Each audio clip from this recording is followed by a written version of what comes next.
What is going on, everyone? Welcome on into Sports Talk with Rhodes. Okay, there is a lot to dissect. We just heard from Ben Simmons, who spoke to the Brooklyn Nets media. We had James Harden, who spoke to us here in Philadelphia. And I have to begin with Ben because his story is just not adding up. And it honestly sounds foolish. Now, I properly understand that mental health is a serious issue, and it is very, very, very, very important. And with that said, that's why I'm irritated, because he's utilizing it as a loophole to make sure that he gets paid. Now, this is what I am going to say. Well, we'll start here. If you're new to the channel, smash that subscribe button. Hit that thumbs up button as well. I greatly appreciate it. If you're looking to buy tickets to go to any event, any Sixers games, anything out there, promo code BROADS at SeatGeek's checkout page gets you $20 off of your purchase. It's a no-brainer. Get yourself to a game today.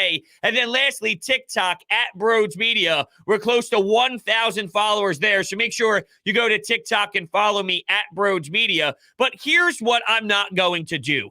I'm not going to value people's opinion that have not been involved and in the trenches in what we have just seen. Okay, with Ben Simmons and all this drama, you needed to be in it. That's like being in a relationship with somebody else, and then outside noises telling you what the relationship was like. You weren't in it. You didn't feel what I felt. You didn't go through the everyday circumstances, the everyday situation. So who are you to tell me what I felt during that time? So all these national media members and people watching from a distance, you can say what you want to say, but in terms of me and how I feel, I'm not going to value it because you weren't involved in the daily situations that played out. Okay? So that's definitely where I'm at. You got to remember the timeline. As moments go past and as days go through time, there was a timeline, which is blame everybody else, and then once you start getting hit with a bunch of fines financially, that's when the mental health problem came up. This is what doesn't make sense. Ben Simmons claimed today that it was not about the coaches. It was not about the fans.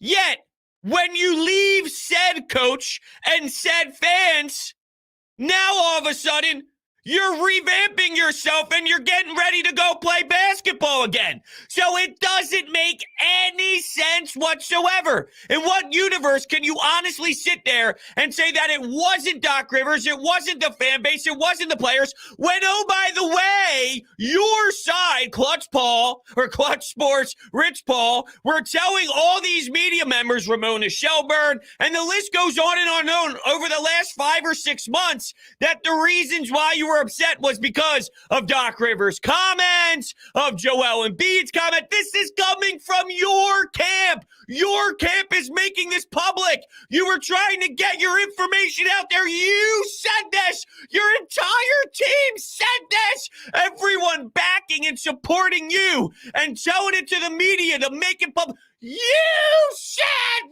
this. Yet today, now all of a sudden, that's not the case. And then here's something that happens in life, outside of sports, in life in general, okay? When there is a mental health issue happening, and I'm not telling you that that's not a part of life, that's a part of life. If you're talking about a business and a corporation, and you're speaking to the work world out there, you have to provide some sort of documentation. Doesn't need to be detailed.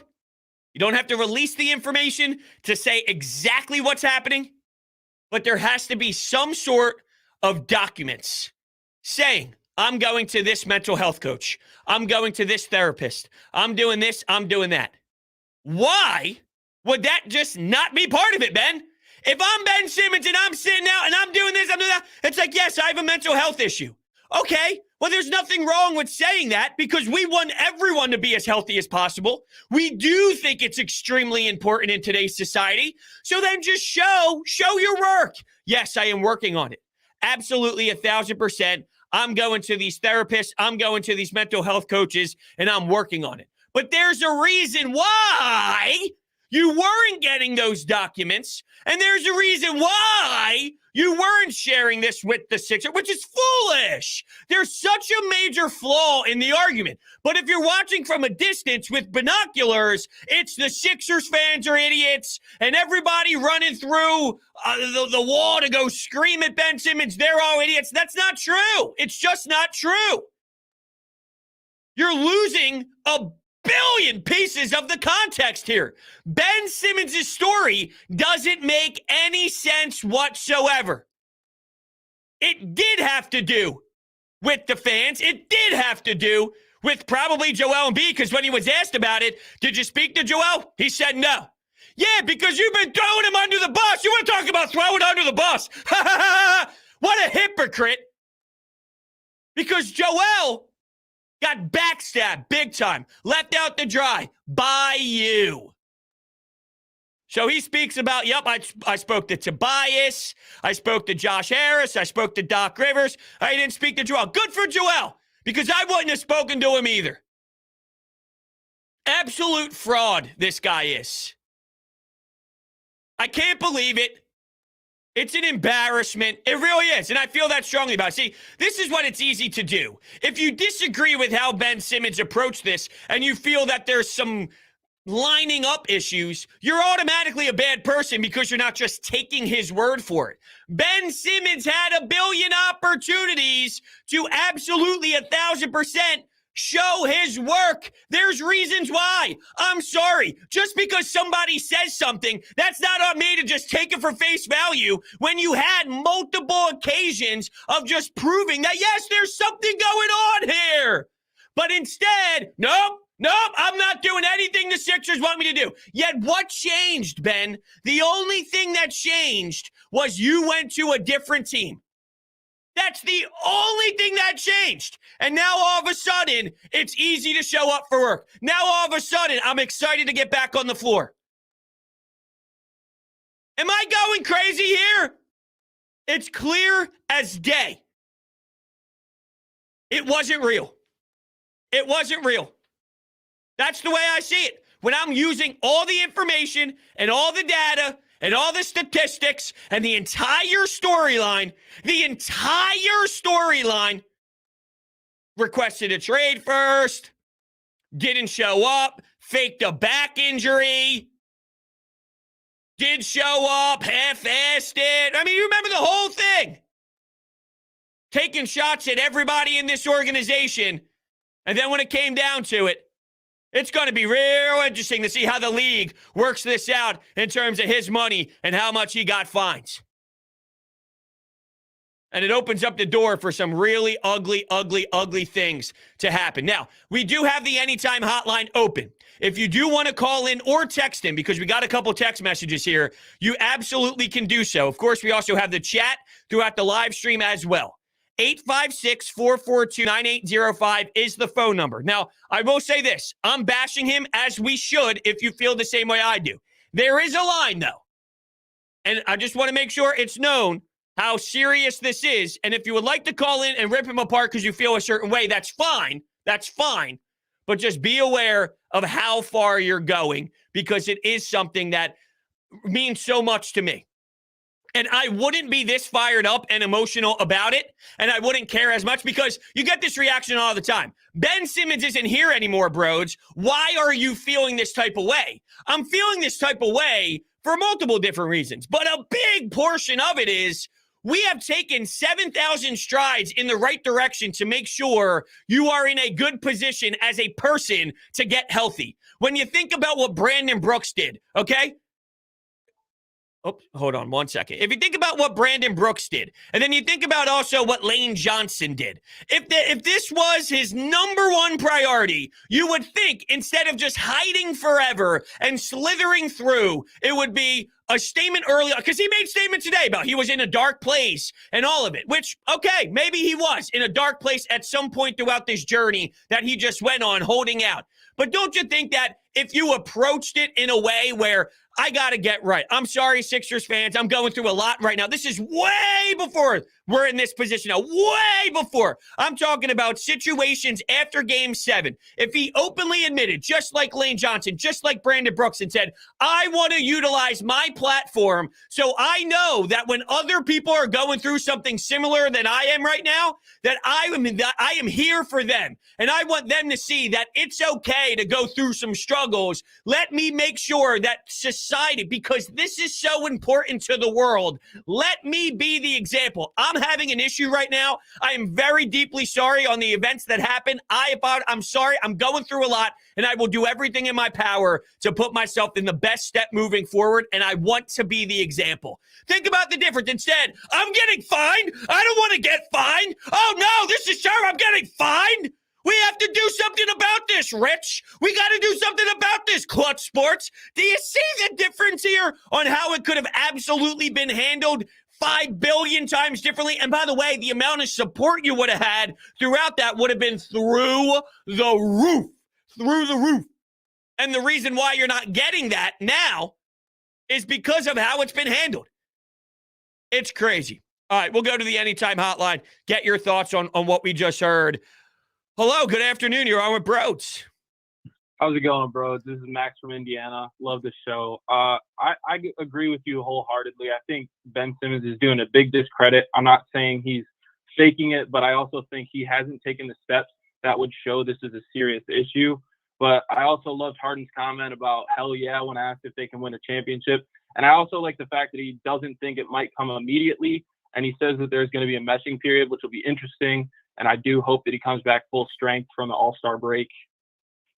Yeah, no, all great points. And I think with James Harden, you're absolutely right with it's going to take some time to kind of get the meshing down and whatnot. And he knows, and it's not just because of his personal experience as of late, but just in general, you pluck 6 guys together, 7 guys, 8 guys on a team and say, go win a championship. You got a half a season to go. It's not that easy to do. It's very difficult, even though we do expect a lot of good results from the jump in terms of perfection and honestly analyzing where everybody should be in the flow of the team. It's going to take some time. In terms of what you said on Ben Simmons, though, I agree. I do think that there's obviously something there, but in terms of how serious he's taking it, which ties together with my original point of why I feel this heated about Ben consistently, instead of saying he's not here anymore, who cares? It's because we've taken so many strides to making this a area for people and an outlet to be open about things. And then when it comes down to money and not getting fairly compensated in his eyes, he's utilizing it to make sure that he gets his money. So I'm more upset that this is the path he took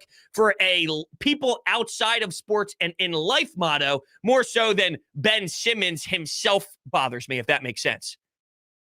Yeah, I definitely agree with you there. It's just frustrating to see. I mean, I supported him wholeheartedly here, but you have to expect him to take the right steps. You can put all that you want in front of him, but if he truly doesn't follow it, you can't trust what he's saying here fully. But I do hope he gets the help he needs if he does, and we'll see what happens. Yeah, for sure. Thank you so much for taking the time to call into the show. And I don't understand what changed. If you look at where we're at now and where he is now, there's one thing that changed. There's one thing that changed. He just moved to a different city. He just got traded. That's it. And I'm sorry, but that doesn't fit the narrative that he's trying to sell, and it doesn't change my opinion on where I was throughout this entire process because I'm not a moron. Now, here's a text message saying the first question to Ben should be, what kind of advice would you like to give to people dealing with mental health issues? Absolutely. I think that that's great, right? Focus on that side of things. Discuss that part of things. If you're going to, go down this road, then you better be a staple for it, if you will. You better get in front of it and make sure, is it about you being happy on where you want to be, which is fine. I'm not saying don't work on yourself. Obviously work on yourself, but knowing how big this is and talking about the dark moments that you had, you would think you'd use this as your platform to make sure others don't go through that same experience. And you can almost be the face of that in the NBA. We've seen it. I talked about it with football and all that, but it's more just about I got fined and let me get the cash. And it's a tough thing to talk about, obviously. Nobody wants to criticize or debate if something's real or not with this type of context. But I also know that this is how Ben Simmons works. Everything that he ever talks about and discusses is about something else other than just himself. It's Doc's fault. It's Joel's fault. It's this fault. It's that fault. It's my back injury. The timeline is 7 other reasons before you got to something so big and so monstrous like you are talking about now. It makes you uncomfortable. It makes you uncomfortable. I'm not going to deny that whatsoever. I'm also not going to run away from my feelings. It doesn't make you a bad person for not fully believing in Ben Simmons after you go through certain steps, right? This isn't just me randomly saying, I don't believe it. I'm using context. I'm using a storyline. I'm using a window of 5, 6, 7, 8 months. This is why when you go to court and you sit in front of a judge for murdering a human being, they don't go, you know what? I just don't believe what you're saying. Or, you know what? I believe that person. Yes, absolutely. There's so much context. There's storylines. Where were you on this day? What happened here? What happened 5 years ago? When did you meet this person? When was your first encounter? The list goes on and on and on. And then you look at everything to then come up with your assessment. I can't just forget about everything because that would not sit right with me inside. Broads, love your content. This is another text message on the text message board. Hey, Broads, love the content and keep up the great work. You're a huge inspiration to the YouTube. Thank you very much. Just want to give you a fun fact I saw about Ben. Since 2016, he's had more girlfriends than threes made. Oh, man. Oh, man, oh, man, oh, man. I can't get over the no documentation side of things, right? I mean, you get yourself the documents to show and prove that everything's going on behind the scenes. You're doing the right steps to get back on the court. You're talking to the proper doctors. But why run away from that? Even if you don't want to go through the Sixers people, and if you don't want to use the Sixers people, that's fine. I'm not telling you you need to use someone that the Sixers say is a good person for you. If you feel uncomfortable and you want to look in another direction, fine. But then why are you running from something so basic? If you work in finance or if you work for any other company out there and you're trying to get paid, but you need a leave of absence here because of something happening behind the scenes and outside of work, that's fine as long as you prove to your employer that these are the steps I'm taking to get me into the mental space that I'm supposed to be in so then I can accomplish my goal at work the way that you need. It's not a free-for-all out here. So that's why when the league really dives into this and starts really going deep down into that with all the fines, it's going to be fascinating to see how this league goes for sure. Let's see here. Philly fans stay hating on Ben, saying he quit on the team, but then are hyped to have James Harden. Yes, because James Harden at least got on the basketball floor. He was willing to dribble the basketball, shoot the basketball, play basketball. There is a big difference in Ben Simmons, who's acting this way. And yeah, James Harden has been upset in other areas. There's no doubt about it. But it doesn't change the fact that when he is willing to play and when he is dedicated to his craft, that he's still one of the best players in the NBA. When Ben Simmons is willing to play, which he still would have never been here, to be clear, he was not dunking a basketball when he had someone who was 9 inches shorter than him, 1 inch away from him when he was standing underneath the basket. So I don't think anyone's pretending as if James Harden hasn't had issues with Houston and with Brooklyn and all of those situations, obviously, but there's reasons why he's not as comfortable there as he is right now. And you can hear him talk about Doc Rivers. You can hear him talk about, who else was it? Joel, just the combination of those two. I'm willing to take that risk any day of the week, Dominic. So, yeah, no one's running away from the fact that he's had a history that is interesting to say the least. Doesn't mean it won't or can't work out here. And based off of where Ben Simmons was, I'll take this attempt any day of the week. Let's go to the phones. We're going to Sean. Sean, what's up, bro? What's going on, bros? How you doing, my man? I'm fired up today a little bit. I did not like the way that Ben Simmons approached today, which makes me feel uncomfortable to a degree. But at the same time, I'm sorry. I feel the way that I feel. Well, I haven't had the thrill of watching his press conference. I've been working, but Was his nose growing when he was speaking? I mean, was every other word out of his mouth a lie? It Pretty felt that much. way. It is what it is was a phrase that we continued to hear, which shows me that the headspace is not in the right spot in terms of getting to where you need to be. It is what it is. It is what it is. It is what it is a cop-out answer. And then he talked about how the reason why he wanted out of the Philadelphia area is not because the coach and not because the fans. But then I ask you, Ben, now that you're not playing for said coach or in front of those fans, what else changed? Right. Well, Brooklyn fan is going to find out what Sixer fan has known for years, that this guy is a weasel. I mean, when you use mental health as an excuse to get out of playing, and now all of a sudden, oh, hallelujah, I'm healed, I'm ready to go. Come on, man. And, I know it's not going to happen, Hunter, but I pray to God that he actually shows up and plays in that game in March. I would love it. And something tells me, of course, he's going to have a respiratory ailment, yeast infection, something to get out of showing up. But if he does, and I'm Doc Rivers, I am activating guys and I am fouling that SOB every chance I get. I want him to shoot about 30 free throws that night. It's not about Frosties. It's about going for his head. I want him to go about 2 for 26 at the line. And with every miss, the noise, the F-bombs get a little bit louder. I think it would be great television. I mean, it's riveting theater. I agree completely, Sean, and thank you so much for calling in. I agree. Now, he played Tommy Toughnuts today and said he hopes he's ready. He played Tommy Toughnuts in terms of playing in Philadelphia on March 10th, so I was a little surprised by that. I thought he'd play it down a bit cooler, but who knows? It's a lot easier said today on February 15th compared to a month from now when the game's actually played. Who knows if he's going to actually show up? My guess is still no. I'm in the mindset of I won't believe it until I see it, but it would be hilarious to watch him get crushed by this fan base for everything he put us through. We got a $5 donation coming in from Alfonso. The Brooklyn Nets got another Kyrie Irving and Ben Simmons, another guy who won't take the shot.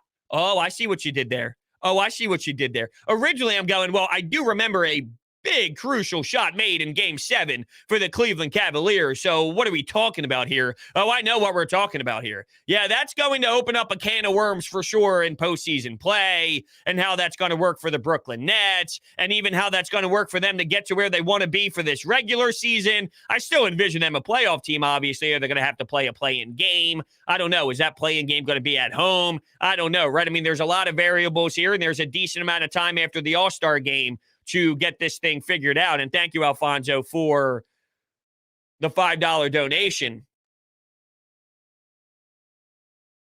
Can't wrap my head around this old debacle. I really can't. Hey, bros, big fan for many years. This is a text on the Anytime Hotline. I have a question. What if Ben Simmons starts shooting more in Brooklyn? Why? Why are we doing this? He's not going to automatically just start shooting the basketball a billion times. That's not part of his game. It is what it is. And this might be the 9th time I've read this on any sort of Broads media show. But here's a quote from the head coach. Ben does 1,000 things on the basketball court. The head coach, Steve Nash, that is. Shooting is not one that I'm dying to see. He is an amazing basketball player, and that's without shooting the ball. So, to me, there's not a conversation there at all. If he gets better at shooting, great. But he's an all-star basketball player and has an incredible potential to affect games with all the other things that he does. So, to be honest with you, it's not a huge concern of mine.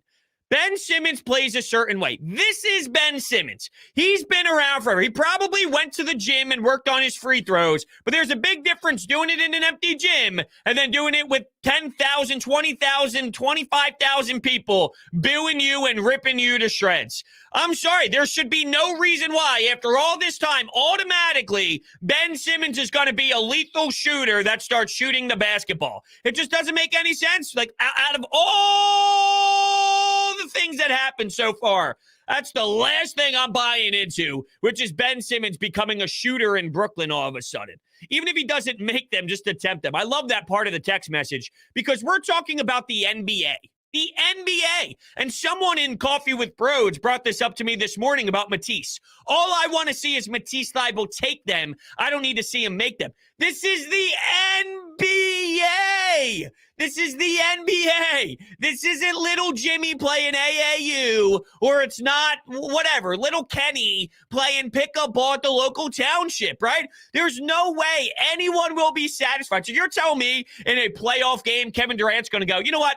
I'm happy I didn't get the shot because I'm glad Ben Simmons is working. I'm glad that Ben Simmons is working on his and taking shots even though he's airballing and coming up short. Oh, that makes me so happy here in a playoff game. No, not at all. It's bad.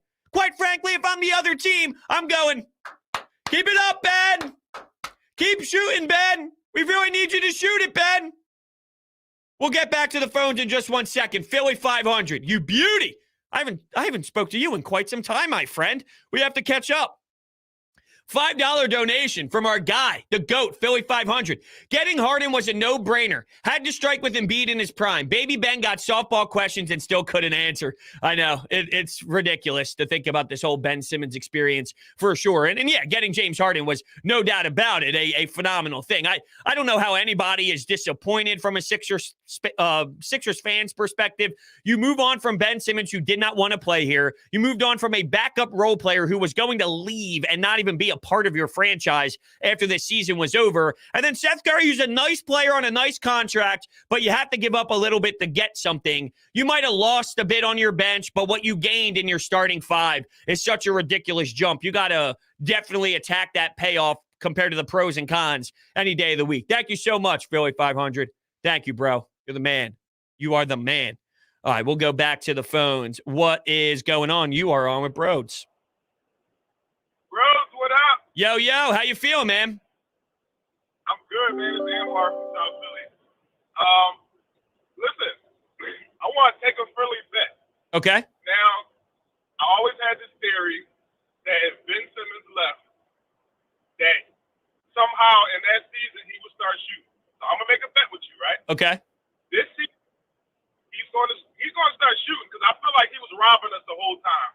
Because you're not just going to shoot like that in the summer and then not come in the NBA, not come on the NBA floor and do it. So I feel like he was holding back. All right, the spotlight's different though, but go ahead, hit me with your bet. Let's see if I like it.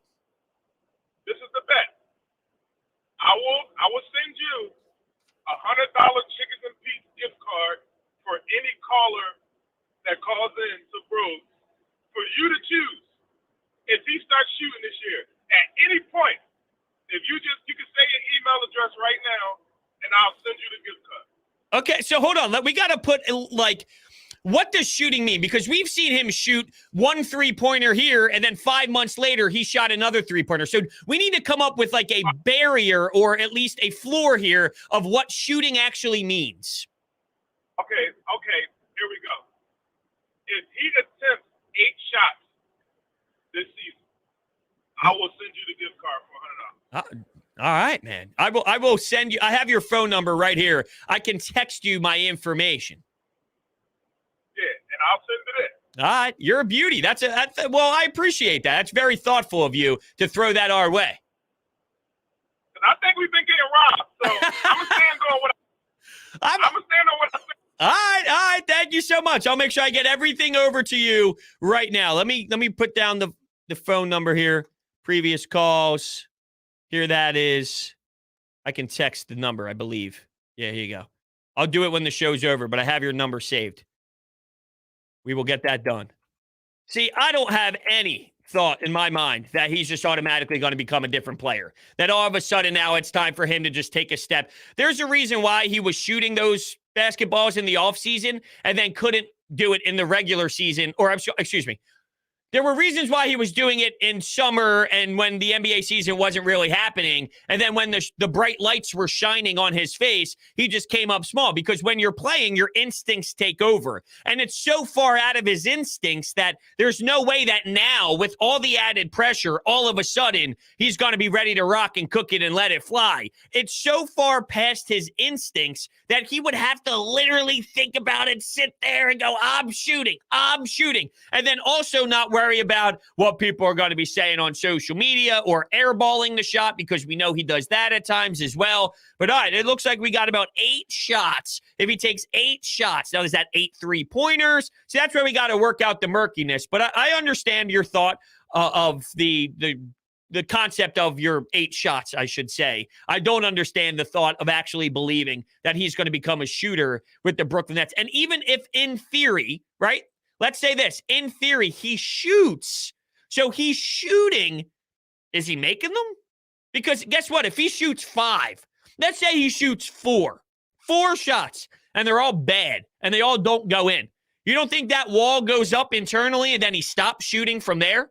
So once he does it, and then it's, okay, I'll try the next one. Okay, I'll try the next. Okay. Oh, I'm done trying. This is not my repertoire. This is not in my repertoire. This is not what I do. It's just not what he does. It's not how he plays the game. And that's why he even made this asinine statement that I'm a team player. Oh, Ben, you're a team player? I forgot. I forgot when you just watched this team and Joel Embiid play at an MVP level and thought to yourself, I don't want to play with that guy anymore. I forgot how much of a team player that really is, where you're sitting out and you're making up all sorts of excuses and you're leaking information throughout the media to make you look like a good guy when you're really just taking shots at everybody else. Oh, you're a team player. But he brought that up because in his mind, the way he plays, passing the basketball instead of shooting, is what he elects to do. So that's why it is what it is, as he would say. That's Ben Simmons.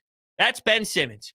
We got $5 more coming in from Alfonso. I only hope the best for Seth and Drummond because they really played their roles great. Huge bench loss. Yes, you lost on your bench, even though Seth Curry was a starter for you. But now you slot Matisse in there. Danny Green comes off the bench. Yes, you do lose on the bench. But when you do the way outs, the pros and the cons, and you think about what you gained on the offensive side and what you gained in your starting rotation compared to what you lost, you still make out in the positive when it's all said and done. I do find it ironic that the individuals out there who are claiming that James Harden sucks at defense, and he's not a great defender by any means, but to stay the same means you're willing to die on the hill of Seth Curry playing defense for you in postseason play. The dude got annihilated by Kevin Huerter last year, and he was a problem, and you couldn't even keep him on the floor. So for the same people that don't like James Harden's defense, James Harden is a better scorer than Seth Curry. He's a better rebounder than Seth Curry. He's a better passer than Seth Curry, and he's a better defender than Seth Curry. Yet there's some out there who are disappointed that you no longer have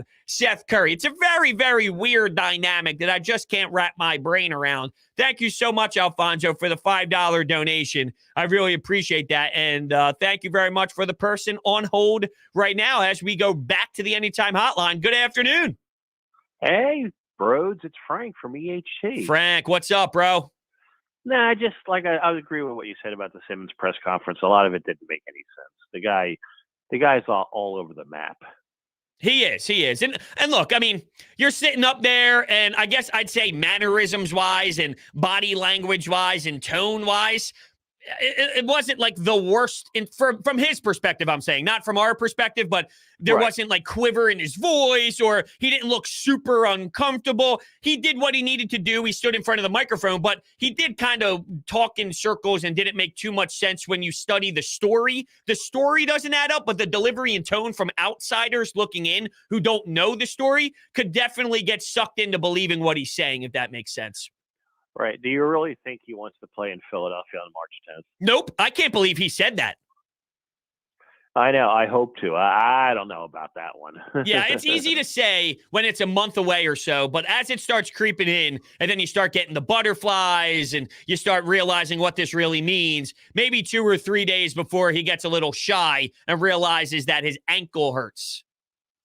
Yeah. Well, I'll tell you one thing. In a close game, as soon as he touches the ball, I'm fouling him. Of course, you and everybody else. And that's why I think there's going to be boiled frustration. He might not get to play where you have to take him off the floor in regular season minutes now. I mean, this could get real ugly. Now, who knows? He could be a nice role player and play defense, and Kevin Durant and Kyrie does everything, even though Kyrie can't play every game. Who knows? Maybe he just becomes a good role player, and that's Ben Simmons. But that's very disappointing compared to what his skill set could be if he was willing to put his mind to the craft the way that, let's say, Tyrese Maxey does.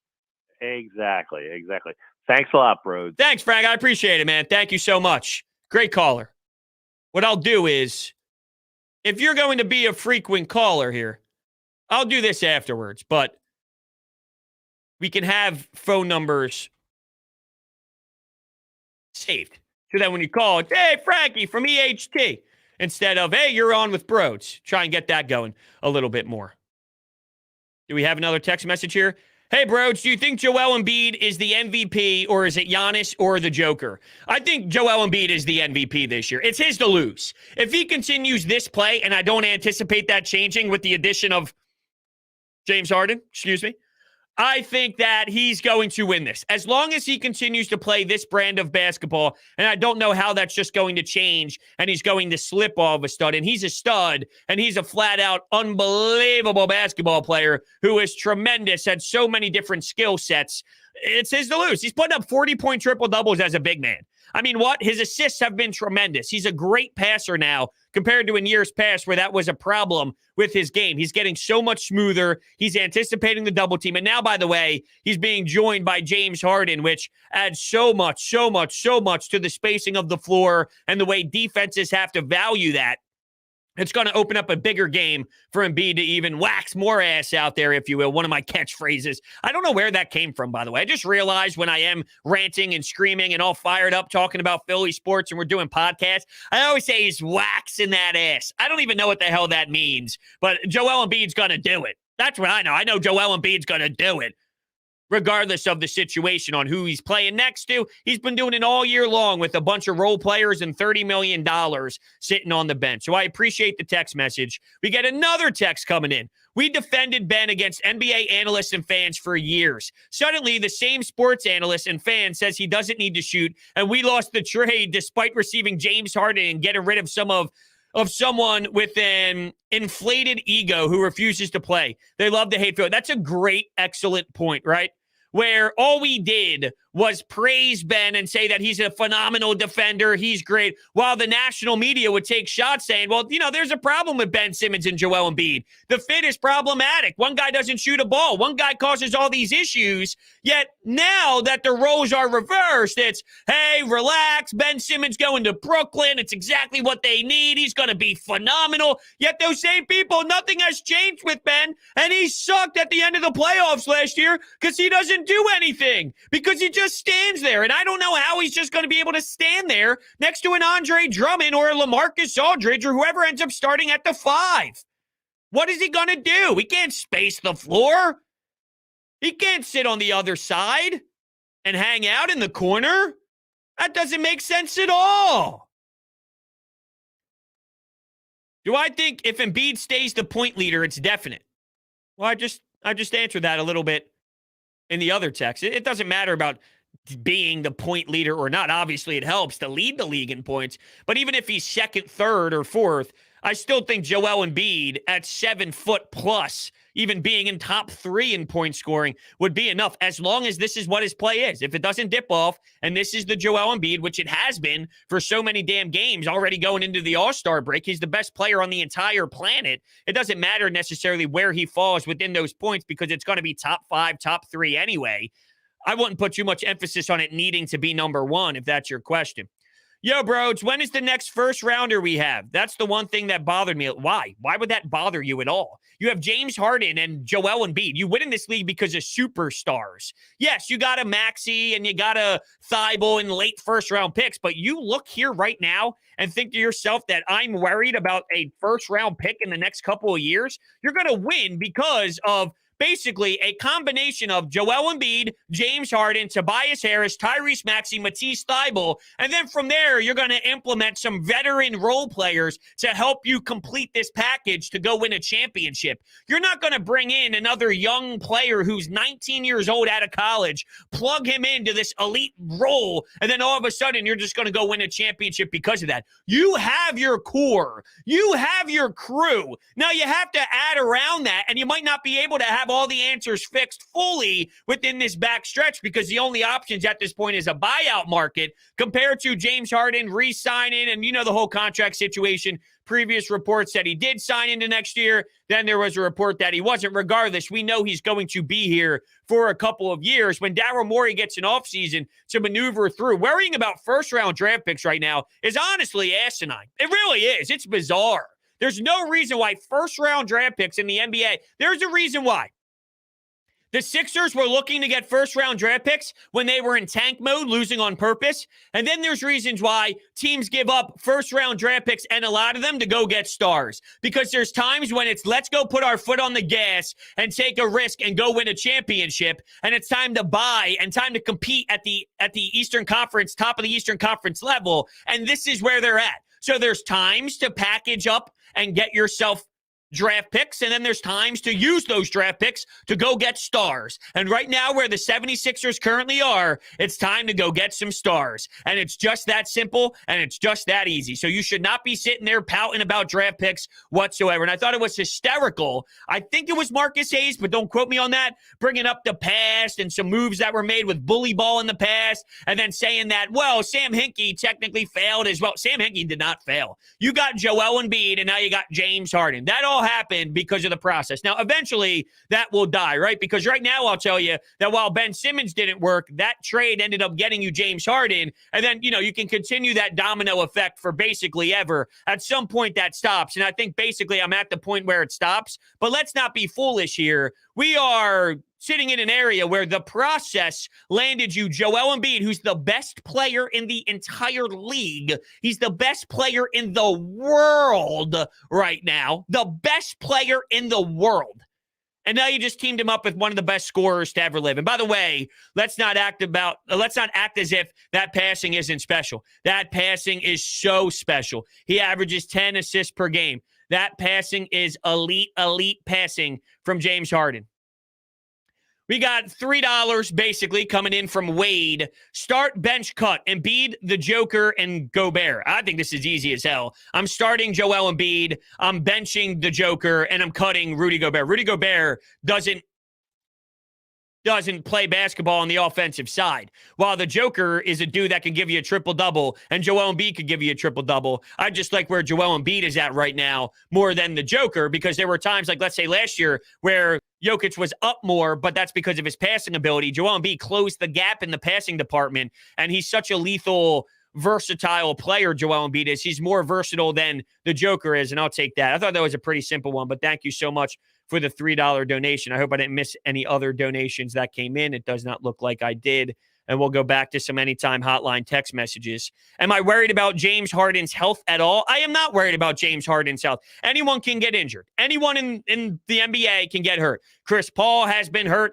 Kevin Durant has been hurt in his career. You name all the players. Anthony Davis has been hurt at one point. Players in the NBA get hurt. James Harden's not 39. He's not 38. Okay? He's a little tick above 30 years old. No, I am not concerned about James Harden and his injuries. And if it ends up being something that lingers and is an issue as the time moves forward, okay. But that doesn't stop me from taking the risk. You would be a fool not to look at James Harden and think about the acquisition of him next to Joel Embiid. So even if it doesn't end up working out as smoothly as you would like, the logic prior to seeing the result is clearly 1,000% supported, and it makes a ton of sense.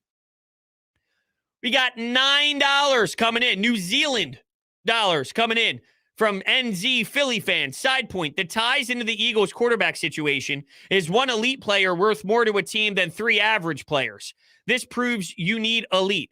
Okay, I understand what you're saying, where you're talking about quarterback. If you're Howie Roseman, go get a Russell Wilson, go get a quarterback that's special. That's better than 3 players on your defense who could just be good. That's fair. I mean, you definitely have the possibility of landing some elite talent defensively if you land 3 of them, even though I can't demand them to hit on all 3, knowing their track record and just in general, any GM's track record is difficult. But the Rams made it clear that I'd rather use my draft picks, bottle them up to go get some special talent instead of drafting. Not that that's the only way to do it, because the Cincinnati Bengals used their draft picks to get Joe Burrow, and then they ended up getting Jamar Chase, and obviously they're going to target the offensive offensive line. But I do think that it's an interesting point and a fair thing to bring up, that when you look at where the Eagles are, where the 76ers are, it's utilizing your assets to gain get ready right now talent. And there is definitely a lot of positives within that, and it can definitely help you win for sure. And I like that. It's a very, very good point, and it is a great thought. Thank you very much for the $9. I greatly appreciate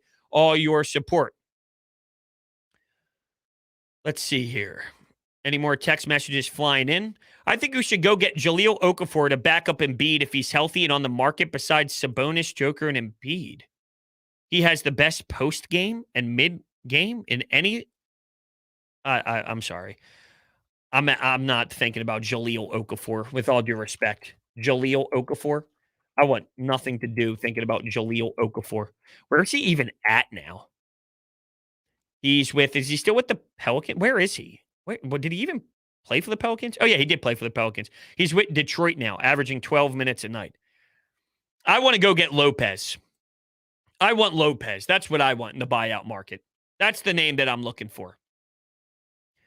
I would take a nice Lopez, a nice veteran journeyman who's been around the block, who's blogged in some minutes. You can just expect him to be the 10-minute bench guy that you need to be. Now, Robin Lopez is now, how old is he? He's getting up there. He's 7 foot tall. He's 33 years old. He averages 7 points per game in 17 minutes of play. He's only played 27 games so far this year. He started 9. That's the guy that I kind of am looking for, to be honest with you. That's the guy I kind of want to target. That's what I'm looking for out of a backup big man to help out Joel Embiid when the struggles occur, for sure. I think that's the move, 1,000%. Simmons is 25 years old. Embiid played the Raptors when he was 25. He was pretty crap in that series. Well, Mark, do you not see the difference in how one person approached failure and how the other person approached failure? This is the belief in Ben Simmons. This is how he operates. He is flawed individually upstairs when it comes to working on his game, and he thinks he's good enough the way as he's currently constructed, while the other acknowledged that I wasn't good enough. There was a report leaked by the Rich Paul and Clutch Sports situation, and they specifically said that, well, I mean, technically Ben did bad, but so did Joel, and Ben didn't throw Joel Embiid under the bus. I mean, that's foolish. So do you see how one person operates and handles business compared to the other? That's what I'm saying, where there's so many people with an opinion right now from the outside looking in that don't have the full story, that are just making black and white statements without actual dialogue about what led in to the circumstance that we're in right now. When you go to court, you don't just take someone's word. There's detailed information on if that person is guilty or not. And that's what you're just pretending isn't valid within this dialogue. And that is not true or not fair at all. And that's why I'm not really valuing people's opinion who are outside of this relationship that was between me and Ben Simmons. That matters to me. That matters to me. So I don't know how you don't see the difference between the two. It seems pretty night and day. I want to see if I'm missing anything on social media. We do know that Ben Simmons despises Daryl Morey as well. So he's very unhappy with Daryl Morey and the way that he thought he was treated for him. He thinks that this is his team. Ben Simmons thinks that this should have been Ben Simmons' team, yet clearly the Sixers didn't make the wrong choice when Joel Embiid's the best player on the planet. And if you want to say he's number 2, okay, then say he's number 2. That doesn't defeat what I'm trying to say here. It doesn't change the narrative. That obviously Daryl Morey wasn't wrong for thinking that we should build around Embiid instead of Ben Simmons. Because look at where the 76ers are. And now someone like James Harden is so damn excited to go win a championship to play with a big man as talented as what Joel Embiid provides. You're seeing all these clips of Maxey, and Harden spoke on it, how much Maxey's aggressive and willing to learn, and Joel Embiid working on his step back a little bit and taking some notes for Harden on how much he's really accomplished in that area. And the list goes on how the players in a Sixers uniform right now is night and day different from the Ben Simmons willingness to get better, or the lack thereof, I really should say. It's terrible. Ben Simmons did not speak with Embiid. He didn't mention Daryl Morey. He talked to Elton, Doc, Tobias, and a couple other players. I mean, the pettiness is absolutely absurd. So funny. James Harden, one of the best players in the NBA, one of the best scorers we've ever seen in recent memory, said his first option last year was to play for the Sixers. Remember the clown that said that they were turning their back on fans? Somewhere, Sam Hinkie is smiling. That's from Mike Gill, who hosts the Sports Bash on 97.3 ESPN. So damn true, and I couldn't agree more with that assessment. All right, we got $10 coming in here. Hopefully this pops up. From Andrew Broads, when is the one-on-one between you and Tyrone happening? I heard my man doubting you. Also, I'm getting an Eagles Super Bowl vibes with this team. See you at Broad Street. It does seem like they got some good chemistry going for sure. You know, I don't know exactly where that falls. I do know that they have issues too, though, right? But then it comes down to, can Joel Embiid and James Harden and Tyrese Maxey and Tobias all come together and then make up for the flaws on their roster? Because they're not a perfect set of a full-on completion right now. Like, they still have issues with their full-on roster, and that's fair to say. When you trade pieces to acquire one, yeah, you're still a problem. But to be fair, if you stayed as is, you still had a major problem. So either way, you had problems, but you fixed a harder one to fix, which is get a star to team up next to Joel Embiid. Role players are easier to find throughout the offseason and buyout market compared to the alternative. So I'm totally cool with what they went with, and it just comes down to, you know, can James Harden get Tobias his 20 the way that he was talking about? He mentioned that today, which is Tobias can get 20, and it's on me to lead this team and help this team and help these players get those points that they're looking for. It just comes to the professionalism, the willingness to get his teammates going, his assist numbers. Everyone thinks James Harden's just this isolation guy that does literally nothing other than dribble in between his legs until he gets separation enough to do a step back three and shoot a basketball. But there's so much more to James Harden's game than that. That's just a lazy narrative without really giving him his proper due for how much he has grown as a facilitator. And by the way, there's a difference between a Ben Simmons facilitator and then a facilitator that can actually do it in the half-court set. One guy's good in LA Fitness, which is the regular season, an open floor, not too much defense, everyone just running up and down, compared to running sets, fourth quarter, earning your bucket, and running certain plays and getting designed open looks. And that's very hard to do when one team defensively doesn't even need to look in Ben Simmons' direction because he's not a threat to play offense at all. Thank you so much, Andrew, for the $10. When am I going to play one-on-one with Tyrone? I don't know. I made it very clear. I'm not very good. I'm just willing to work on my craft. There's a big difference. What I like to do, instead of going to the gym and working out and doing that stuff, I like to put myself through basketball workouts. And I'm willing to get better. I'm not the greatest in the world. I'll tell you this, though. 5-on-5, you want me on your team. Do you want blood on the court? Do you want blood everywhere and my teeth smacking the concrete because I get a loose ball and I kick it to someone running on a full fast break and get an easy two? Absolutely. You want me playing pickup ball. Yes, you do. Yes, you do. Thank you so much, Andrew. You're the man. Thank you so much. Here's another text message. So many holes in what Ben said. He was not ready for that press conference and confirmed further he is full of it. This is from Freddie. Can I complain about Joshua Harris? He's clueless up there. I don't have an issue with Joshua Harris as much as, I don't know, it seems you are. I'm not telling you he's the greatest in the world by any means, and I think this whole NFT thing is hilarious with whatever they're all doing there, and who knows? I mean, whatever. There's no reason to really dive into all that type of stuff, but all I know is he's willing to get a Doc Rivers in here after Brett Brown. He's willing to pay a Joel Embiid. He's willing to pay a Ben Simmons before we saw the downfall. He's willing to pay a James Harden. All I ask for from ownership is step aside, get Daryl Morey. He stepped aside and got Daryl Morey, Doc Rivers, Ben Simmons, Joel Embiid, James Harden, Jimmy Butler, right? All these names. All I can ask for from a front office member and an owner is to give the people in place the opportunity to work their magic. And with all due respect to you, Freddie, who I like you a lot and I appreciate you taking the time to text into the show, isn't that all you can really ask for from an ownership? Is give the pieces to the people who then can put it together. And there's no doubt that he's willing to open up that checkbook and he's willing to pay. Now, whether you make the argument that, yeah, that's because there's asses in the seats and he's benefiting from it, I don't care. I don't care if he's benefiting from it or not. We know he is. But if that's his motor and that's what drives him, I don't care because it helps out me. So if that's what he cares about, and he's accomplishing his goal by putting together a fantastic team and a squad that's led by James Harden and Joel Embiid, I don't care what pushed him to make the decisions. All I know is the proper decisions are actually being made. And that's really, at the end of the day, all that we should care about as 76ers fans and all that matters as a whole. It's funny, though, because James Harden last year was talked about as one of these great players that's holding the Brooklyn Nets up.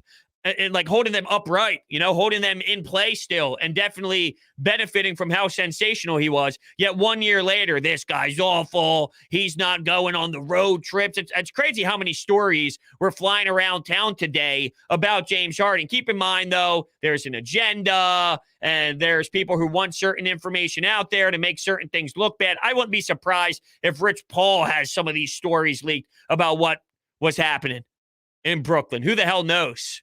Making it look worse for the Sixers. I wouldn't put it past anybody, honestly. Now, Freddie texts back in. I just meant him answering questions at the press conference. Just don't be up there. Haha, great show. Thank you so much, Freddie. He's the owner of the team. He's the face of the ownership group of the team. You trade Ben Simmons, you bring in James Harden. They had Paul Millsap up there.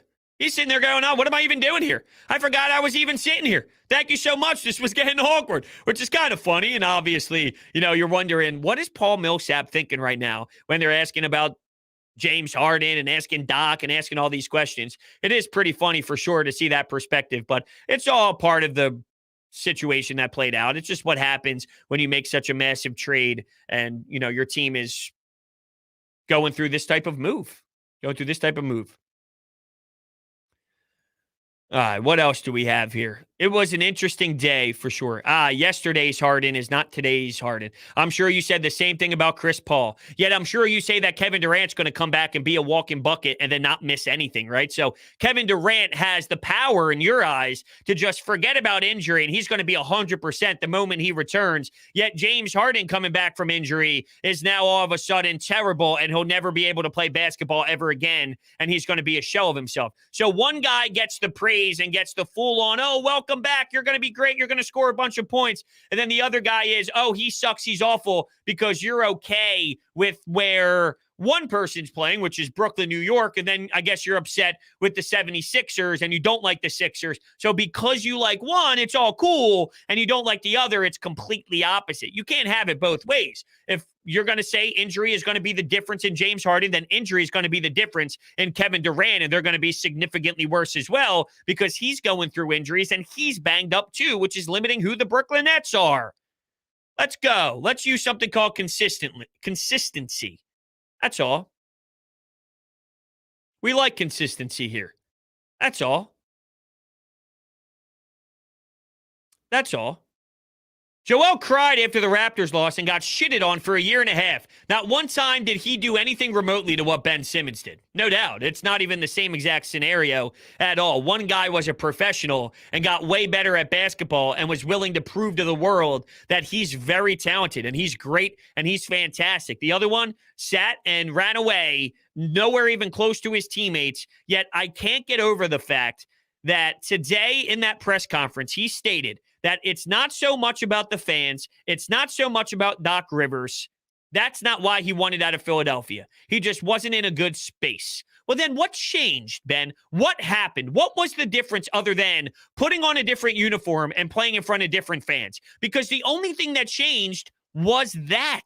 Everything else is exactly the same. Because you weren't showing documentation of getting help. And you weren't proving to the Sixers that you were going through the proper protocols to make sure you put yourself in the best position possible. Look, Daryl Morey, Doc Rivers, these people aren't bad people. They're not evil human beings. The 76ers as an organization are not just brutally horrible individuals that want someone to just go through pain nonstop and just attack them when they're feeling down, right? That's not real. That's not who they are. They are good people. So the reason why they went through the path that they went through was because they were sniffing bullshit. They were sniffing that something's not adding up. Nobody in the right mind would ever want someone like Ben Simmons to truly go through the darkest, deepest, hardest things in life. No matter if you're Ben Simmons or someone living on the street, it doesn't matter. Daryl Morey, Doc Rivers, these people are real people. Doc Rivers has been so positive towards Ben Simmons forever.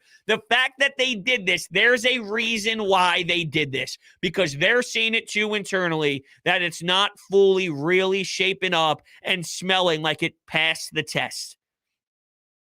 You would do what you're supposed to. Yes, Daryl, I will get you the documentation of me working with a mental health coach so I can get better. Why are you being so hard on that stance? Why are you not proving that there's something wrong or there's something going on? Why isn't anyone signing off on it? There should be plenty of that happening so you can get right. And we want you to get right. Outside of Sixers, I'm talking real human being stuff. I don't want anyone to have to go through depression, deep stuff, and all that. No, not at all.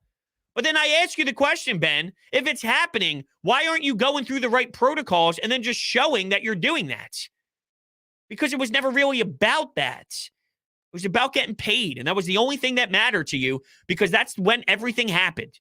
Once you realized contractually you were obligated to get money because you tried everything else first and realized that it wasn't happening.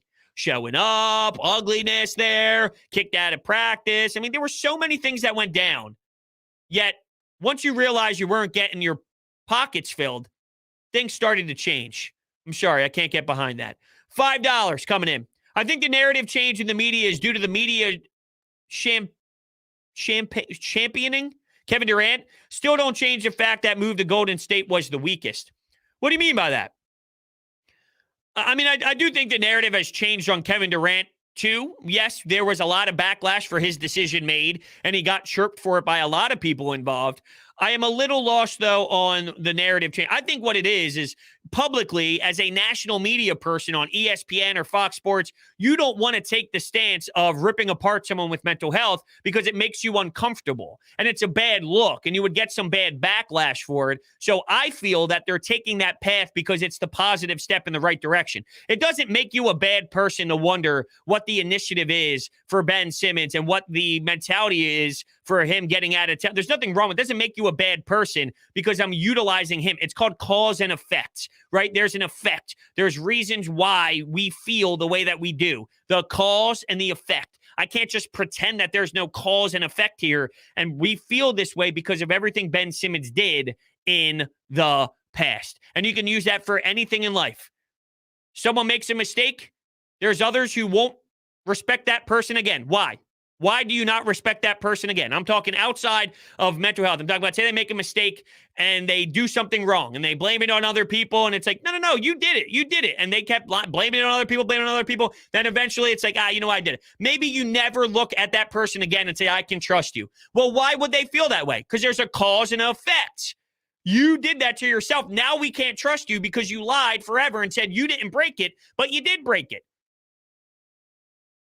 It's funny how context doesn't matter all of a sudden. Thank you so much for the $5 donation. I think it really comes down to just the fact that national media, it's a bad look to sit there on ESPN and to shoot it down on what Ben Simmons is saying. So it's an easier road because it's a tough discussion to have. It really is. It's an uncomfortable situation. It's a tough situation, but I'm not going to run away from it. I feel this way because something isn't passing the test. And I'm not going to pretend like it's passing the test. I'm sorry, I just can't. With that being said, though, we're going to shut down this live stream. I can't thank you enough for all hanging out with me today. That was my instant reaction. Thank you for all the calls, for all the texts, for all the donations, for all the comments. You guys are phenomenal. Thank you. After the game tonight, Sixers Celtics, we are coming right back. Right back, instant reaction, taking your phone calls, listening to you out there, and sharing my opinion as well. About 20 minutes after the game is over, come right back here to Broads Media. We're going to have a lot of fun. Thank you guys so much, and I will see you